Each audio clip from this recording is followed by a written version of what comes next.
बिस्मिल्लाहिर्रहमानिर्रहीम अस्सलाम वालेकुम। ये लड़ाई हुई है ना वो पिंडी वाली ते ओहदे विच अजकल तुहानूं पता है पश्तून कौम परस्त छड्डो चंगे भले सियाणे बंदे भी इस जहालत का इजहार कर रहे हैं जी पश्तून अपना बदला ज़रूर लेता है। सवाल है वे किससे लेता है। 4 करोड़ KPK की आबादी है, कुछ 50 लाख पश्तून बलोचिस्तान च ने, कोई 1.5 करोड़ उत्थे ने, 6 करोड़ पश्तून ने दुनिया ते पश्तून अपना बदला किदे तो लैंदा है? पश्तूना कोलों ही लै रहा है। यह तो जाहलीयत की गल है। वो मौलाना अल्ताफ हुसैन हाली ने की क्या, कभी पानी पीने पिलाने पे झगड़ा, कभी घोड़ा आगे दौड़ाने पे झगड़ा, वो बनु बकर तगलब की बाहम लड़ाई, सदी जिसमें उन्होंने आधी गवाई। वो इस गल ते होई सी कि एक ऊंठनी मार दी सी, अद्धे कबीलियां दा खात्मा हो गया सी। यह कोई फखर की गल है? ये तो जहालत की गल है, ये तो बेवकूफ़ी की गल है। ਜਿਹੜਾ ਬੰਦਾ ਆਂਦਾ ਜੀ ਅਸੀਂ ਬਦਲਾ ਜ਼ਰੂਰ ਲੈਨੇ ਆ, ਉਹ ਤੇ ਬੇਵਕੂਫ ਹੈ। ਤੇ ਬੰਦਾ ਉਹ ਫਿਰ ਕਿਸ ਮੂੰਹ ਨਾਲ ਆਂਦਾ ਕਿ ਅਸੀਂ ਮੁਸਲਮਾਨ ਆ। ਇਸਲਾਮ ਤੇ ਬਦਲਾ ਲੈਣ ਦਾ ਹੁਕਮ ਹੀ ਨਹੀਂ ਦਿੰਦਾ। ਨਬੀ ਕਰੀਮ ਸੱਲੱਲਾਹੁ ਅਲੈਹਿ ਵਸੱਲਮ ਨੇ ਫਤਹ ਮੱਕਾ ਦੇ ਮੌਕੇ ਤੇ ਕੀ ਫਰਮਾਇਆ ਸੀ ਕਿ ਤੁਹਾਡੇ ਸਾਰੇ ਜਾਹਲੀਅਤ ਦੇ ਗਰੂਰ ਮੇਰੇ ਕਦਮਾਂ ਦੇ ਥੱਲੇ ਨੇ। ਫਿਰ ਨਬੀ ਸੱਲੱਲਾਹੁ ਅਲੈਹਿ ਵਸੱਲਮ ਨੇ ਫਰਮਾਇਆ ਸੀ ਮੈਂ ਸਾਰੇ ਜਾਹਲੀਅਤ ਦੇ ਖੂਨ ਮਾਫ ਕਰਨਾ, ਸਾਰੀ ਜ਼ਾਤੀ ਦੁਸ਼ਮਣੀਆਂ ਖਤਮ ਕਰਨਾ ਵਾ, ਇੰਤਕਾਮ ਖਤਮ ਕਰਨਾ ਵਾ, ਮੈਂ ਸੂਦ ਖਤਮ ਕਰਨਾ ਵਾ। ਤੇ ਮਹਸੂਦ ਕਬੀਲੇ ਵਾਲੇ ਤੇ ਸੂਦ ਦੇਣ 'ਚ ਮਸ਼ਹੂਰ ਨੇ, KPK 'ਚ ਮਸ਼ਹੂਰ ਨੇ। ਇੱਥੇ ਵੀ ਆ ਮੇਰਾ ਹਾਲ ਸੂਦ ਦਾ ਹੀ ਝਗੜਾ ਹੋਣਾ। ਸੂਦ, ਜ਼ਾਤੀ ਇੰਤਕਾਮ, ਦੁਸ਼ਮਣੀ, ਬਦਲਾ ਲੈਣਾ, ਇਹ ਸਭ ਜਾਹਲੀਅਤ ਦੀਆਂ ਗੱਲਾਂ ਨੇ। ਤੇ ਤੁਸੀਂ ਇੱਕ ਪਾਸੇ ਆਂਦੇ ਹੋ ਅਸੀਂ ਮੁਸਲਮਾਨ ਆ, ਇਸਲਾਮ ਦਾ ਝੰਡਾ ਵੀ ਚੁੱਕੇ ਆ, ਠੇਕਾ ਵੀ ਲਿਆ ਤੇ ਨਾਲ ਬਦਲਾ ਵੀ ਲੈਣਾ। ਉਹ ਬਦਲਾ ਇਹ ਬਿਲਕੁਲ ਇਹ ਇੱਕ ਜੁਮਲੇ ਨੇ ਪੂਰੀ ਪਸ਼ਤੂਨ ਕੌਮ ਨੂੰ ਤਬਾਹ ਕਰ ਦਿੱਤਾ ਜੀ। ਪਸ਼ਤੂਨ ਗੈਰਤਮੰਦ ਹੈ ਔਰ ਬਦਲਾ लेता है। 10 ਲੱਖ ਪਸ਼ਤੂਨ ਅਫਗਾਨਿਸਤਾਨ 'ਚ ਰੂਸੀਆਂ ਨੇ ਸ਼ਹੀਦ ਕਰਤੇ ਨੇ। ਕੀ ਜਾ ਕੇ ਬਦਲਾ ਲੈ ਲਿਆ ਤੁਸੀਂ? ਰੂਸ ਦੇ 20 ਲੱਖ ਬੰਦੇ ਮਾਰਤੇ ਨੇ। ਅਮਰੀਕਾ ਨੇ 20 ਸਾਲ 'ਚ 10 ਲੱਖ ਬੰਦਾ ਮਾਰਤਾ। ਤੁਸੀਂ ਜਾ ਕੇ 20 ਲੱਖ ਅੰਗਰੇਜ਼ ਮਾਰ ਛੜੇ ਨੇ। ਅਮਰੀਕੀ ਮਰੇ ਸਨ ਉਹ 5000 ਤੇ 10-20 ਲੱਖ ਅਫਗਾਨ ਸ਼ਹੀਦ ਹੋ ਗਏ। ਵੀਅਤਨਾਮ ਵਾਲਿਆਂ ਨੇ ਇਸ ਤੋਂ ਜ਼ਿਆਦਾ ਮਾਰੇ ਨੇ। ਉਹਨਾਂ ਨੇ ਕਦੀ ਨਹੀਂ ਆਖਿਆ ਕਿ ਵੀਅਤਨਾਮੀ ਬਦਲਾ ਲੈਤਾ ਹੈ। ਦੂਸਰੀ ਜੰਗੇ ਅਜ਼ੀਮ ਦੇ ਵਿੱਚ ਜਰਮਨੀ ਦੀ 9 ਲੱਖ ਫੌਜ ਰੂਸ 'ਚ ਮਰ ਗਈ ਸੀ। ਉਹਨਾਂ ਨੇ ਨਹੀਂ ਕਿਹਾ ਕਿ ਰੂਸ ਸਲਤਨਤੋਂ ਦਾ ਕਬਰਸਤਾਨ ਹੈ। ਉਹ ਨਪੋਲੀਅਨ ਦੀ ਪੂਰੀ ਫੌਜ ਆ ਕੇ ਮਾਸਕੋ 'ਚ ਮਰ ਗਈ ਸੀ। ਇਹ ਤਾਂ ਕਹਿਣਾ ਚਾਹੀਦਾ ਰੂਸ ਜਿਹੜਾ ਸਲਤਨਤਾਂ ਦਾ ਕਬਰਸਤਾਨ ਹੈ ਔਰ ਰੂਸੀ ਬਦਲਾ ਨਹੀਂ ਲੈਤੇ। ਉਹ ਯਾਰ ਇਹ ਜਿਹੜੇ ਜੁਮਲੇ ਨੇ ਇਹ ਬਿਲਕੁਲ ਤੁਹਾਨੂੰ ਜਾਹਲੀ। ਇਹ ਜਿਹੜੀ ਅਫਗਾਨ ਜੰਗ ਪਹਿਲੀ ਹੋਈ ਸੀ ਉਹ ਕੋਲਡ ਵਾਰ ਸੀ। ਅਮਰੀਕਾ ਦੀ ਰੂਸ ਦੀ ਜੰਗ ਸੀ। ਉਹਦੇ ਵਿੱਚ ਅੰਗਰੇਜ਼ ਦੌਰ 'ਚ 3 ਹਿੱਸੇ ਪਸ਼ਤੂਨ ਤੇ ਪਾਕਿਸਤਾਨ ਦੇ ਕਬਜ਼ੇ 'ਚ ਨੇ। ਮਤਲਬ ਅੰਗਰੇਜ਼ ਦੇ ਕਬਜ਼ੇ 'ਚ ਸਨ, ਹੁਣ ਉਹ ਪਾਕਿਸਤਾਨ 'ਚ ਆ ਗਏ ਨੇ। ਇੱਕ ਹਿੱਸਾ ਪਸ਼ਤੂਨ ਅਫਗਾਨਿਸਤਾਨ 'ਚ।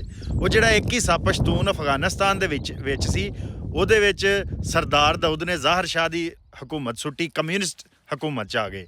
ਉਹ ਰੂਸੀ ਜ਼ੇਰੇ ਅਸਰ ਸਨ, ਉਹ ਜਿਹੜੇ ਕਮਿਊਨਿਸਟ ਸਨ, ਤੇ ਉਹ ਦੀਨ ਵਾਲੇ ਬੰਦਿਆਂ ਨੂੰ ਮਾਰਨ ਡੇ ਸਨ। ਪਾਕਿਸਤਾਨ ਤੁਸੀਂ ਸਮਝ ਲਓ ਅਮਰੀਕੀ ਕੈਂਪ ਦੇ ਵਿੱਚ ਸੀ।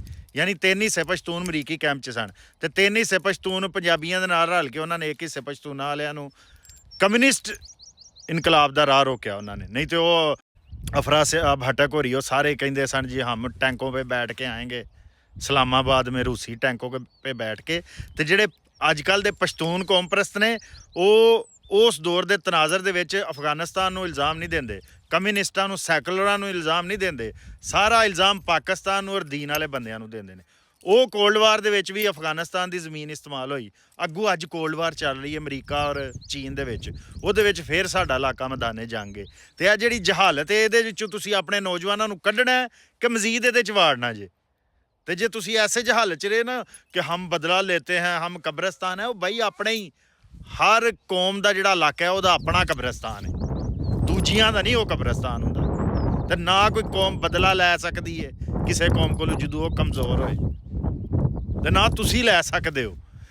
ਉਹਦੀ ਬਜਾਏ ਆਪਣੇ ਨੌਜਵਾਨਾਂ ਨੂੰ ਅਕਲ ਸਿਖਾਓ। ਸਾਇੰਸ ਟੈਕਨੋਲੋਜੀ ਦਾ ਦੌਰ ਯਾਰ, ਲੋਕ ਆਰਟੀਫਿਸ਼ੀਅਲ ਇੰਟੈਲੀਜੈਂਸ 'ਚ ਤੁਰ ਗਏ ਨੇ ਤੇ ਤੁਹਾਡੇ 'ਚ ਬੁਨਿਆਦੀ ਇੰਟੈਲੀਜੈਂਸ ਨਹੀਂ ਪੈਦਾ ਹੋ ਰਹੀ ਕਿ ਹਮ। ਔਰ ਇੱਕ ਬੰਦਾ ਨਹੀਂ ਕਹਿ ਰਿਹਾ ਇੰਝ ਉੱਥੇ ਢੋਲ ਵੱਜਣ ਡੇ ਨੇ कि भाई हम बदला लेते हैं। वो भाई जेड़े बदला लेते हैं वो जाहल होते हैं, वो दुनिया से पीछे रह जाते हैं, उनके इलाके तबाह हो जाते हैं। ਇਹ ਬਦਲਾ ਲੈਣ ਦੀ ਵਜ੍ਹਾ ਤੋਂ ਹੀ ਤਾਂ ਪੂਰਾ KPK ਔਰ ਪੂਰਾ ਅਫਗਾਨਿਸਤਾਨ ਤਬਾਹ ਹੈ। ਇਹਦੇ 'ਚ ਫਖਰ ਵਾਲੀ ਕਿਹੜੀ ਗੱਲ ਹੈ, ਸ਼ਰਮਿੰਦਗੀ ਵਾਲੀ ਗੱਲ ਹੈ। ਇਹ ਬੇਵਕੂਫੀ ਦੀ ਅਲਾਮਤ ਹੈ। ਸਿਆਣੇ ਲੋਕ ਜਿਹੜੇ ਨੇ ਬਦਲਾ ਨਹੀਂ ਲੈਂਦੇ, ਉਹ ਤਮੀਰ ਕਰਦੇ ਨੇ, ਉਹ ਆਪਣੇ ਇਲਾਕਿਆਂ ਨੂੰ ਬਿਹਤਰ ਬਣਾਉਂਦੇ ਨੇ ਤਾਂ ਕਿ ਬਰੂਨੀ ਤਾਕਤਾਂ ਉਹਨਾਂ ਦੇ ਇਲਾਕਿਆਂ ਨੂੰ ਤਬਾਹ ਨਾ ਕਰ ਸਕਣ। ਜਿਹੜੇ ਬੇਵਕੂਫ ਹੁੰਦੇ ਨੇ ਪਿੰਡ ਦੇ ਲੈਵਲ ਦੇ ਵਿੱਚ ਵੀ ਜਿਹੜੇ ਬਦਲਾ ਲੈਂਦੇ ਨੇ ਉਹਨਾਂ ਨੂੰ ਚੌਧਰੀ ਆਪਸ 'ਚ ਲੜਾਉਂਦੇ ਨੇ। ਤੇ ਜੇ ਤੁਸੀਂ ਇਹੀ ਮੈਂਟੈਲਿਟੀ ਦੇ ਵਿੱਚ ਰਹਿ ਕੇ ਹਮ ਬਦਲਾ ਲੈਂਦੇ ਹੋ ਤੇ ਸਾਰੀ ਉਮਰ ਲੜਦੇ ਰਹੋਗੇ ਤੇ ਆਪਣੇ ਇਲਾਕੇ ਤਬਾਹ ਰਹਿਣਗੇ, ਬੇਰੁਜ਼ਗਾਰ ਰਹੋਗੇ, ਦੁਨੀਆ ਤੇ ਦਰਬਦਰ ਫਿਰੋਗੇ, ਕੁਛ ਪੰਜਾਬ 'ਚ ਆ ਕੇ ਕਰੋਗੇ ਕੰਮ, ਕੋਈ ਯੂਰਪ 'ਚ ਜਾਓਗੇ। ਤੇ ਜੇ ਤੁਸੀਂ ਆਪਣੇ ਨੌਜਵਾਨਾਂ ਨੂੰ ਸਹੀ ਤਰੀਕੇ ਨਾਲ ਸਿਖਾ ਦਿੱਤਾ ਕਿ ਭਾਈ ਬਦਲਾ ਲੈਣਾ ਕੋਈ ਵਡਿਆਈ ਨਹੀਂ, ਇਹਦੇ 'ਚ ਕੋਈ ਬਹਾਦਰੀ ਨਹੀਂ। ਨਬੀ सल्लल्लाहु अलैहि वसल्लम ने फरमाया पहलवान वो है जो अपने गुस्से को काबू में रखे, ਉਹ ਤੇ ਨਹੀਂ ਜੋ ਕਿਸੇ ਨੂੰ ਪਛਾੜ ਦੇਵੇ। ਉਹ ਤੇ ਇਹ ਕੀ ਗੈਰਤ ਹੈ ਕਿ ਤੁਸੀਂ ਕਿਸੇ ਬੰਦੇ ਨੂੰ ਮਾਰ ਦਿਓ, ਤੁਹਾਡਾ ਪੂਰਾ ਖਾਨਦਾਨ ਜੇਲ੍ਹ 'ਚ ਟੁਰ ਜੇ, ਬਾਅਦ 'ਚ ਧੀਆਂ ਭੈਣਾਂ ਤੁਹਾਡੀਆਂ ਜ਼ਲੀਲ ਹੋ ਜਾਣ। ਹੁੰਦੀਆਂ ਨੇ, ਅਸੀਂ ਵੇਖਿਆ ਜਿਹੜੇ ਲੋਕ ਗੈਰਤਮੰਦ ਔਰ ਬਦਲੇ ਵਾਲੇ ਹੁੰਦੇ ਨੇ ਨਾ, ਜਦੋਂ ਉਹ ਲੜਦੇ ਨੇ ਦੁਸ਼ਮਣੀਆਂ ਖਾਨਦਾਨ ਦੇ, ਖਾਨਦਾਨ ਤਬਾਹ ਹੋ ਜਾਂਦੇ ਨੇ, ਉਹਨਾਂ ਦੀਆਂ ਧੀਆਂ ਭੈਣਾਂ ਕਿਸੇ ਨਾਲ ਫਸ ਜਾਂਦੀਆਂ ਨੇ, ਆਪ ਤੇ ਉਹ ਜੇਲੇ ਹੁੰਦੇ ਨੇ। ਇਹ ਕਾਹਦੀ ਗੈਰਤ ਹੈ? ਗੈਰਤ ਹੁੰਦੀ ਹੈ ਕਿ ਮੁਸ਼ਕਲ ਸਿਚੁਏਸ਼ਨ ਦੇ ਵਿੱਚ ਆਪਣੇ ਆਪ ਤੇ ਕਾਬੂ ਰੱਖ ਕੇ ਔਰ ਨੁਕਸਾਨ ਸਭ ਦਾ ਬਚਾਉਣਾ। ਤੇ ਇਹ ਪਸ਼ਤੂਨ ਕੌਮ ਪ੍ਰਸਤ ਹਯਾਤ ਪ੍ਰੈਗਲ ਜੇ ਬੰਦੇ ਜਿਹੜੇ ਨੇ, ਪਸ਼ਤੂਨ ਪੰਜਾਬ ਦੇ ਵਿੱਚ ਕਿਸੇ ਪਸ਼ਤੂਨ ਨੂੰ ਕੋਈ ਮਸਲਾ ਨਹੀਂ। ਲੱਖਾਂ ਪਸ਼ਤੂਨ ਪੰਜਾਬ 'ਚ, ਸਿੰਧ 'ਚ, ਪੂਰੇ ਪਾਕਿਸਤਾਨ 'ਚ ਕਾਰੋਬਾਰ ਕਰ ਰਹੇ ਨੇ। ਲੇਕਿਨ ਇਹ ਥੋੜ੍ਹੇ ਜਿਹੇ ਜਿਹੜੇ ਅਫਗਾਨੀ ਨਸਲ ਪ੍ਰਸਤ ਨੇ ਔਰ ਉਹਨਾਂ ਪਿੱਛੇ ਲੱਗ ਕੇ ਸਾਡੇ ਥੋੜ੍ਹੇ ਜਿਹੇ ਪਸ਼ਤੂਨ ਕੌਮ ਪ੍ਰਸਤ ਇਹ ਸਾਰੇ ਮੁਲਕ 'ਚ ਫਸਾਦ ਫੈਲਾ ਰਹੇ ਨੇ ਔਰ ਇਹ ਬਰੂਨੀ ਏਜੰਡੇ ਦੇ ਉੱਤੇ ਪਾਗਲਪਨ ਵਾਲੀਆਂ ਗੱਲਾਂ ਕਰ ਰਹੇ ਨੇ। ਇਹ ਜਿਹੜੇ ਸੋਚਣ ਵਾਲੇ ਪਸ਼ਤੂਨ ਨੇ, ਜਿਹੜੇ ਵਾਕਈ ਮਿਸ਼ਰਾਨ ਨੇ, ਜਿਹੜੇ ਵੱਡੇ ਸਰਬਰਾਹ ਨੇ, ਉਹਨਾਂ ਦਾ ਕੰਮ ਹੈ। ਔਰ ਬੇਸਿਕਲੀ ਇਹ ਪਸ਼ਤੂਨ ਨੌਜਵਾਨਾਂ ਨੂੰ ਗੁੰਮਰਾਹ ਕਰਨ 'ਚ ਸਭ ਤੋਂ ਵੱਡਾ ਸੋਸ਼ਲ ਮੀਡੀਆ ਦਾ ਕਿਰਦਾਰ ਹੈ ਔਰ ਇਹਦੇ ਵਿੱਚ ਹਕੂਮਤ ਪਾਕਿਸਤਾਨ ਵੀ ਕਸੂਰਵਾਰ ਹੈ।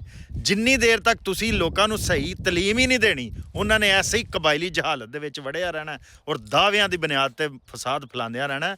ਔਰ ਸਾਡੇ ਉੱਤੇ ਰਹਿਮ ਕਰੋ, ਕੌਮ ਨੂੰ ਪੜ੍ਹਨ ਲਿਖਣ ਦਿਓ, ਸੋਚਣ ਸਮਝਣ ਦੀ ਸਲਾਹੀਅਤ, ਸਾਇੰਸ, ਟੈਕਨੋਲੋਜੀ, ਰੋਜ਼ਗਾਰ, ਬਿਜਲੀ, ਪਾਣੀ, ਇਹ ਸਾਰੇ ਪੈਦਾ ਕਰੋ, ਨਹੀਂ ਤੇ ਮੁਲਕ ਕਿਸ ਪਾਸੇ ਜਾ ਰਿਹਾ, ਆਪਸ 'ਚ ਲੜ ਕੇ ਅਸੀਂ ਮਜ਼ੀਦ ਤਬਾਹ ਹੋ ਜਾਵਾਂਗੇ।